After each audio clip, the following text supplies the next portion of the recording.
Welcome to a podcast to heal your soul, where we explore the path to emotional well-being and inner peace. I'm your host, Lela. And I'm your host, Calli. And together we'll navigate the challenges of life and everything in between, so you can heal, grow, and thrive. Let's begin the journey to a healthier, more peaceful you. The materials and content within this podcast are intended as general information only and are not to be considered a substitute for medical advice or treatment. Hello, and welcome to another episode of a podcast to heal your soul. I am your host, Calli, and I'm here with my co-host, Lela. How are you today, Lela? I'm great, thank you. I'm glad to hear that. Yeah, today we're going to be discussing challenges in life and how they've strengthened us and made us the women we are today. Mm-hmm. Specifically, we're going to be discussing abandonment issues that we both have, and we have parallel stories, once again, that we weren't even aware of before we started talking about this topic. Yeah. So I think I knew, but I didn't realize how parallel our stories were and how aligned they were until we really started talking more about it. Right. I knew you were, it's really, well, I'll let you get into the story, but it's really close to our heart because it has to do with our children. It's a massive part of our strength and where we have grown into the woman we've grown into is because of our journey with our kids. And if you want to start talking about your journey, Sure. and take us through kind of like where it started and how it strengthened you, I would love to hear about it. Yeah. I was married at 21 and I don't know, man, I was in love with his biceps. My father asked me all the way down the aisle, "Are you sure, honey? Are you sure, honey?" I'm like, "Yes, Daddy, I'm sure." And from our wedding reception, they moved to Florida. My family moved to Florida. So I married this man who was a great person, great family man, not a great husband, not great boyfriend material. There was a lot of red flags that I should have looked at beforehand. Yeah. But when I was 23, I had my son, and 3 months after I had my son, I remember my husband at the time sitting in a rocking chair with our son in his hands and just saying, "I don't know what I want anymore." To you? To me. Oh. And I said, "What do you mean you don't know what you want anymore? We just had a baby." You know, I had like baby fat hanging off of me. I'm sure he wasn't attracted to me because I gained so much weight when I was pregnant, which is no excuse. It's absolutely no excuse. But, you know, different age groups look at different things when they're looking at the person that they want to love in their lives. Some are more superficial as they're younger, and then as they grow older, they realize how the things inside of what really stays and is important. Anyway, so he ended up leaving when my son was only 3 months old. He was always a father to my son, but I had only had like a part-time job at a hospital at that time and was making very minimal money. He was the breadwinner, you know? So I got $25 a week for child support. His family helped with Beau when he had Beau, and I didn't have any family to really help me. Okay. I didn't have any immediate family that was in town. I was feeling like my world was crashing down and I was in fight or flight. Okay. One of the many times in my life I've been in fight or flight, and that incident really strengthened me and taught me what I'm made of. I made a plan for how I was going to make money. You know, it wasn't the most glamorous thing, and I'm not going to get into it because it's private, but maybe I will get into it. It's up to you. Yeah. I mean, my family is going to die when they hear this, but I had to do what I had to do, and to make extra money, I was a dancer, not a naked dancer, don't get crazy, but a dancer with lingerie. I wasn't proud of it, but it saved me and my son My parents didn't have the money to give me. Nobody had the money to help me. And me and my son were on welfare for a couple months. And I'm like, this is not how it's going to go. So I got a full-time job at an office in the medical billing industry. That's when I started, late 80s, and I'm still in it today. Isn't that crazy? That is crazy. But I got a job, full-time, benefits, you know, but that still wasn't enough. The rent was on me, the food was on me, all of that was on me. And I remember going, you know, I wanted to find something that I could just do a couple times a week so I could have more time with my son, but make the kind of money I needed to make within those few hours that I was away from him. And unfortunately, dancing was the only way. And I know my family is just gonna die when they hear this, but it's the truth, and we're here to be authentic. Mm-hmm. And that's part of my life, and that's the truth. So I was the only girl that was dancing, that wasn't in the back room doing drugs, doing whatever. I would come in my business attire. I would stay for 3 hours. Sometimes I wouldn't even need to dance because I was in a VIP area where very wealthy men would come, and they would just want me to sit with them and chat with them, or their office staff that they brought in. And they would ask me, how much money do you usually make in a shift? And I would tell them $500, and they would just give me $500. Yeah. So it was a means to an end. I didn't do it forever, but 8 years later, I met my next husband, and I was bartending as a part-time job at that time, no longer dancing. And he saved me and my son and just said, you don't have to do this anymore. And he took all of our bills, and he just took responsibility, and he was a great husband. Good. Until he wasn't. Yeah. But anyway, so that's another abandonment story, when he left me. But yeah, that made me who I am today. Now I know if I lose my job, whatever happens to me, I am self-sufficient. I am self-made. I was never handed a silver platter. Like, here's a business, here's this, here's that. I have always struggled. I mean, for God's sakes, my mom got my name in the obituaries listed as a survivor. That's how she found my name. Lela. Really? Yeah, and yeah, my family calls me Lela. It morphed into Layla over the years. I won't get into that, but yeah, she found Lela as a survivor to whoever passed and gave me that name. Wow. So I am a survivor. You are. And challenges make us stronger. And we shouldn't have to be ashamed of what our past life was and how we had to, handle things in order to survive. Like a little boy was at stake. Mm-hmm. And I made sure he was taken care of. Mm-hmm. And I made sure I was taken care of. And I made sure I wasn't a burden on my parents. And that was first and foremost. They had enough to worry about. Yeah. So, but that's my story in a nutshell. I want to thank you for being so brave and sharing that. Yeah. And honor that in you. I'm gonna die when my brother sees this, or my niece, or whatever, but okay. And I'd like to honor you also for doing what you needed to do for your child and for yourself. Thanks, Calli. And they'll be okay. They'll be okay. We have to do what we have to do in order to survive. And my story is I didn't have to do that, but I struggled a lot. And I'll get into that, but you're just so strong, and I want you to know how strong you are. You're so strong. And just sharing that shows how strong you are. And if anybody does mind, then they don't have to listen.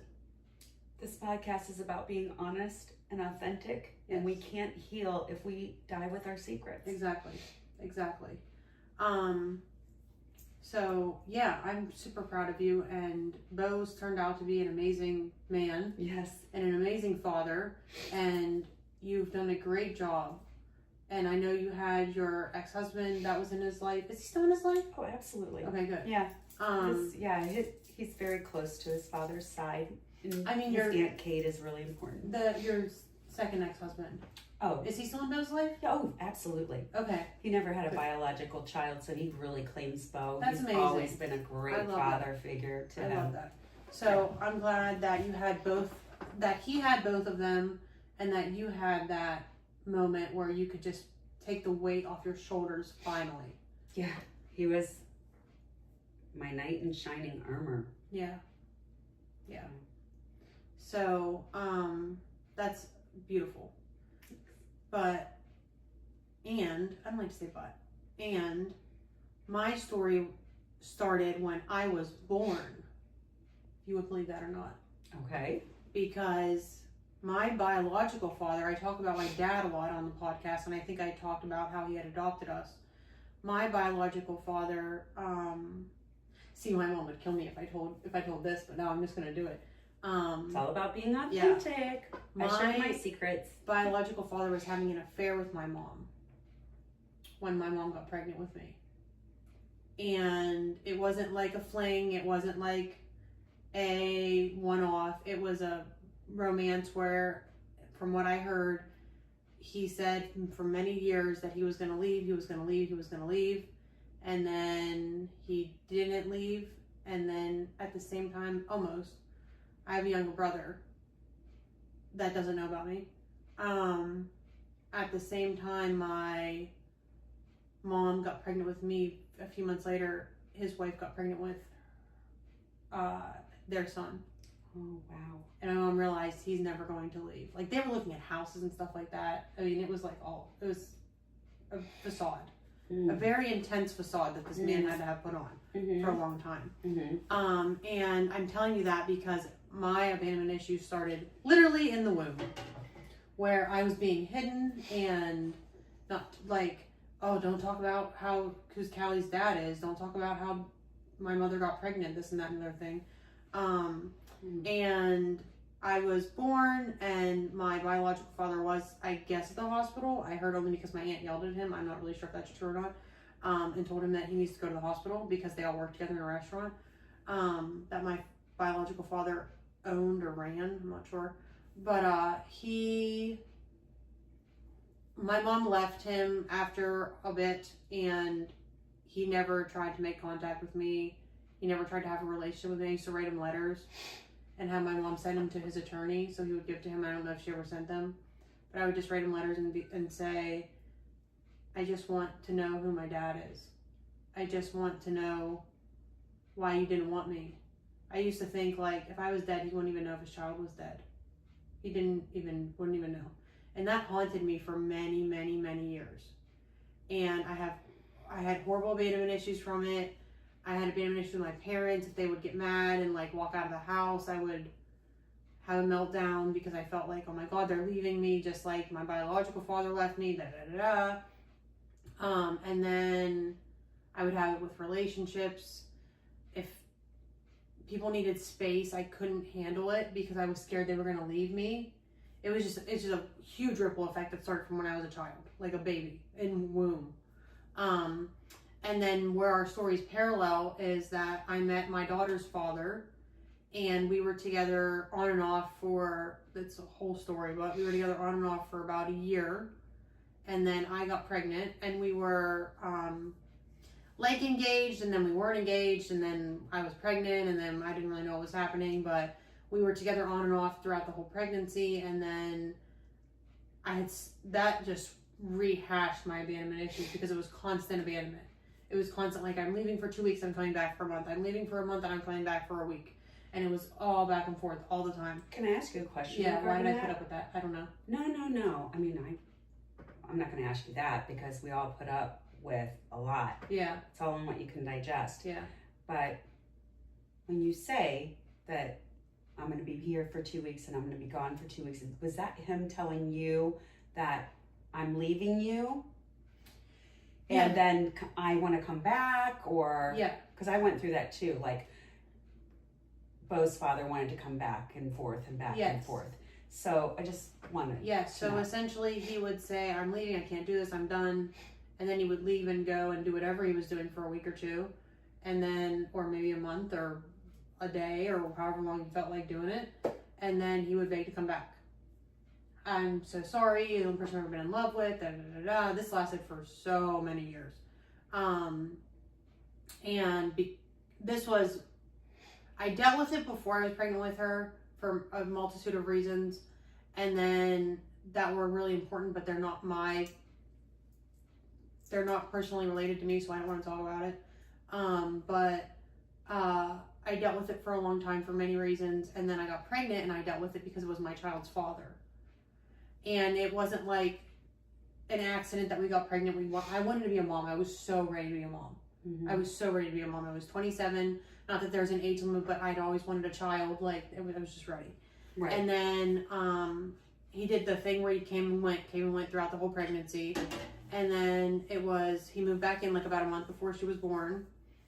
And I felt so strong after I had her. And I was like, I can do anything. I don't need a man. Not that I think that it's wrong to be with a man, obviously, or a woman, or in a relationship or whatever. But I thought to myself, I remember after I had her, I felt so strong and I was so proud of myself. I just did this magical thing. And it was 2 weeks after she was born, and I was like, what am I doing? And I just looked at him and I said, do you even love me? And he said, I don't know. And I said, then you need to go, because I will not raise a child in a loveless relationship. And he left, without question, left. And we didn't move back in with each other for many, many, many years. And when we did, after that, it was a very brief stint. And honestly, it was the best thing that ever happened to me, because he left again like he always leaves. And I realized I am finally worth so much more than that, excuse my language, piss poor behavior. Towards my child and towards myself. How did that affect Annalise? Was she old enough to understand when he was leaving and coming back? When she was baby, no, obviously, because she was just a newborn. Right. But other times. When she was 7, yes, she was very aware, and she said to me and her therapist she's happy and sad.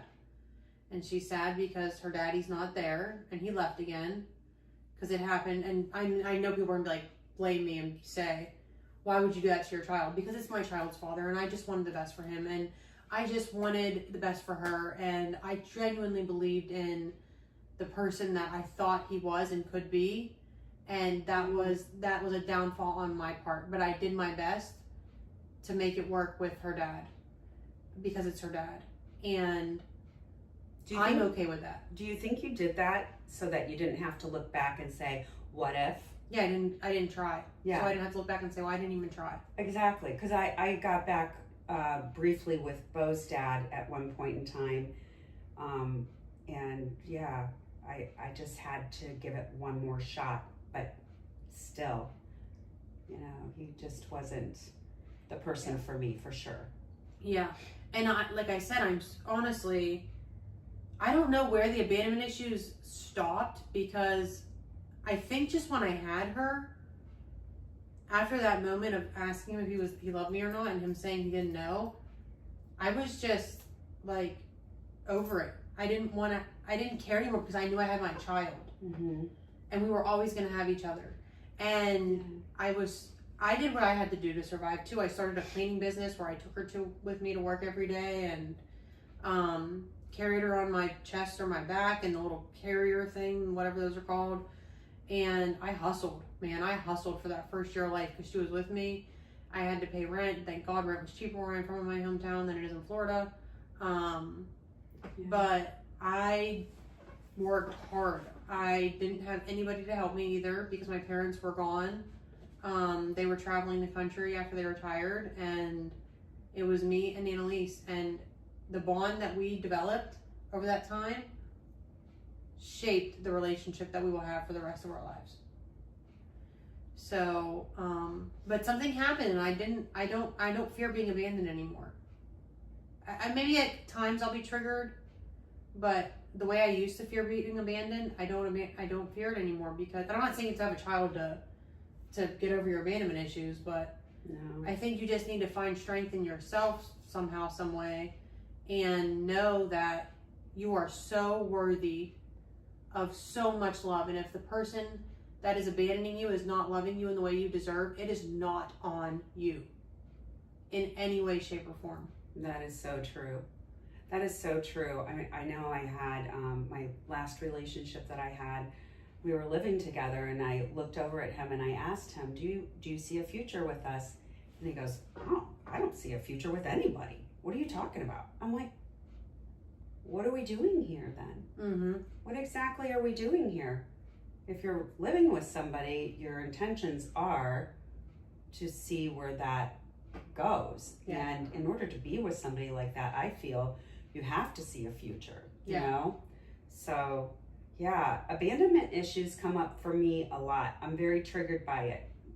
So I think that's why I'm very cautious in getting into another relationship, because I don't want to feel that feeling of, maybe somebody cheating on me again. I mean, I think every boyfriend, and this goes a lot to me. My picker is off, I think My picker was off for very yeah, long like time. I think almost every boyfriend that I ever had cheated on me in some way, shape, or form. Mm-hmm. Yeah. I deserve so much better than that. Mm-hmm. And I know my person is out there, and I don't want my abandonment issues to keep me from having someone in my life to enjoy the rest of my journey with. Absolutely. Right? So how do you navigate that now? How do I navigate Just abandonment issues in general. When you get triggered. when I get triggered? When I get triggered, I go right to fight or flight. Automatically. Okay. Yeah, I think it's your parasympathetic nervous system Okay. that kicks in, and you start panicking, and I panic, and I feel like my world's crashing down. And then if I find a quiet moment, I look back on all the times I've ever felt that feeling before, Mm-hmm. and know that I made it through all of those different circumstances, because there's so many. If I would start telling them, we would be here until next week. I don't know. But yeah, so I just try to quiet myself down and talk to myself and help myself realize that rejection is God's protection, number one. So Mhm. a lot of times the abandonment issue comes up when I'm being rejected in some way, like being rejected at work, being rejected from a friend, being rejected, I don't know, they don't want to play pickleball with me because I'm only a 3.0 and they, they're 4 and 5s, whatever rank they are. And that goes back to being a chubby kid. I was the last one picked in gym class. Yeah. So I've had a lot of rejection throughout my life. Yeah. And I'm glad that I do realize that it is God's protection, and He has the wheel, and He knows where my journey is going to. And so He's closing those doors because He's opening new ones. And He's strengthening me along the way for the greatness that He's going to shine upon me. Yeah. And I so believe that. I believe that too. I totally agree. And as I was saying, I'm so grateful that Annalise's dad left in this most recent moment we had, because it closed that door forever. Like, I will never entertain that ever again. And I'm so grateful for that. I'm free. And also it opened the door to so much more opportunity in so many facets of my life. Yeah. Like, so many ways. I cannot express it except that I'm free. Like, I feel free, finally. Right. And it's the best feeling in the world. And I'm so grateful that he came back, because I can feel this freedom now. Right. So I don't regret any of it, honestly. I don't regret it. And I thought I would get triggered. I knew he was going to leave. Like, did you? Deep in my gut. Really? I knew it wouldn't last. And but I wanted it so bad. I wanted to believe in him so bad. No. But I did everything I could, but, I forgot what I was saying. I don't remember, but anyway, must have been a lie. I always say that. If I forget it must have been a lie. I think you were talking about how you're so grateful that he came back because now you're free.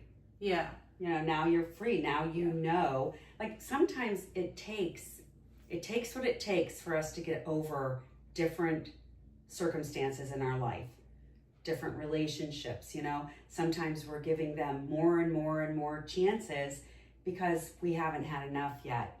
And when somebody shows you who they are, you should believe them the first time. My mom always says that, and I never listen. Yeah, I never listen either. I mean, because I see the good in people. I like to I like to champion people that I see the good in and I believe in, and they don't believe in themselves. Like, they don't believe in themselves, but I can see the good in them. Exactly. And that's why I maybe can see a future and maybe they can't. Yeah. You know, because they're not in tune with who they really are. I just know, I just see through people and just really believe in them and try to give them the best shot. And a lot of times I'm taken advantage of, you know, but I think that's part of being an empath. Yes, I'm definitely an empath. Is that we can feel and see. I think everybody's an empath. I think it's just a matter of being in touch with it or not. Being in tune with it. But I think that, gosh, why am I losing my train of thought so much? I don't know. I don't know either, but because you're lying. I'm just lying. I think that being an empath gives us that ability to see deep inside someone and see their potential, even if they can't see it themselves. Right. And we have such strong, I don't know about you, but I have such strong intuition. 100%. Such strong intuition. And I know things sometimes before they happen. 100%. Yeah, like when my last husband was cheating on me, I knew in my gut that he was doing it, but I'm like, that's not his character. It was, you know, I don't want to throw him under the bus right now either, because it was a very layered situation, and the environment the environment that our marriage was in kind of, you know, made that happen. But I just knew, and I knew when I said to myself, I bet you 10 to 1, he has a P.O. box now, and it has a different bank account, and he's trying to find an apartment and all this stuff. And I totally sat him down and nailed him on it. And that is how strong my intuition is. Yeah. And that's crazy. All of that was correct. Yeah. All of it was correct. And so that's why the older I get, the more I know my gut is God telling me and guiding me throughout my life. It's always right. Yes. It's always right. And it takes us a long time to figure that out. Yeah. Yeah. It does. I'm still figuring it out. Right. Well, at your age. Yeah. I try to trust my gut more, but I don't always trust my gut, and it does bite me in the butt. Yeah. No, at your age, I would read the writing on the wall and just go through the door anyway. Yeah. You know, because they're just things that we have to go through in order to get where we're going. Yeah. I remember what I was going to say. What? So when her dad left this last time, I thought I would like I said, I knew he was going to do it deep down. Yeah. I thought it would trigger me and turn me into a really bad place, and something else turned me into a really bad place, and it was more so my perception of like myself and who I was and things like that and what I've done in my past, and I was being really hard on myself. But it wasn't him leaving. I was mad for like a day, and I don't know, I wasn't triggered this time, and I don't know what shifted. Because you were grateful for the lesson. I think I was, because I was grateful. Yeah, you were grateful for, it was like a weight had been removed from, because when you go back and forth with a person like that that's unstable, and they come and go in your life, you get back together, but you always are waiting for the other shoe to drop. 100%. So you took him back, and you did it for you and Annalise and him, but he left, and now you know that that's crossed off your list. That is no longer an option, and you don't ever have to be in a situation again where you are walking on eggshells and waiting for the shoe to drop. And I'm free. And you're free. That's so It's true. called And freedom. I was walking on eggshells Right. every second of every day. Yeah, waiting. And waiting. And That's no fun. I mean, I think that's why I didn't feel sugar, because I was, like you said, I was grateful and I was finally free. Yeah. That's what we should name this episode, maybe. Finally free or I something. don't know. I feel really free. I'm so happy and free. Good. I really am. I really am. I love that. Yeah, That makes me so happy. I feel the same way right now. I'm very grateful for where my life has led me in the last many years, but especially in the last year, and since my dad's passing, I didn't know how strong I was or how strong I could be from that, and just Tough one. I'm really grateful. I'm genuinely really grateful for this journey. Yeah, me too. So, Me too, for sure. do you have any strategies or tips or tricks or anything that you want to share with the listeners if they're going through, you kind of touched on it already, but if there was anything else that you wanted to touch on, if they're going through an abandonment feeling? Yeah. If you're going through an abandonment feeling, someone is abandoning you, or you have this same scenario where you're just recently left with a very young child and you're on your own. Just know that you can do it. Never quit. Never think outside of the box. YouTube how to do different things to make income or whatever. There's so many opportunities out there now. That would be a big tip I would give somebody who is in survival mode. Yeah. You can Grubhub, you can do all kinds of things to fill in the blanks these days. That kind of stuff wasn't available to me Just don't back in the quit day. and don't give up. Don't quit, don't give up. Know that rejection is God's protection. Know that He has if you call Him God. I don't want to single anyone out. Whatever you believe in. Whatever If you don't believe in anything, believe in yourself. That's For what I me, would say. it's rejection is God's protection, and I know that the next door He's opening for me is going to be better because He planned out our life. He knows what our journey is supposed to be. He knows the lessons we're here to learn. This is one big classroom. Put on your student cap and learn. Learn your lessons, grow from them, try not to repeat them, and just know you're going to be okay. Yeah. And if you've ever suffered from something traumatic previously, take time. Get in a quiet spot. Look back at that situation and know that you overcame that. You can overcome this. You can overcome this. Can overcome anything. Yeah, not everybody was handed a Hallmark card. I know I wasn't. And I always call it a Hallmark card for people who don't know what it's like to struggle. You know what I'm saying? They've always had it good in life. They've never had major struggles or anything like that. Money has never been an issue. Everything is pretty much given to them. Yeah. They don't understand the struggle. I'm glad that I understand the struggle. I am grateful that I understand the struggle too, because it made me into who I am. I think my biggest takeaway, if you have this, and I promise you if you don't have it, there is a community out there waiting for you, is to lean on support. Whether it be, and I'm not saying if you have a child and don't, like I didn't have help with my child, but I had emotional support. You know what I mean? Like I could ask my parents for emotional support. I could ask my best friend for emotional support. I could ask my family for emotional support. I could ask my online community for emotional support. And I promise you, somewhere out there, there is a community waiting for you. Again, YouTube it. Get on Instagram. This community. Any other community out there.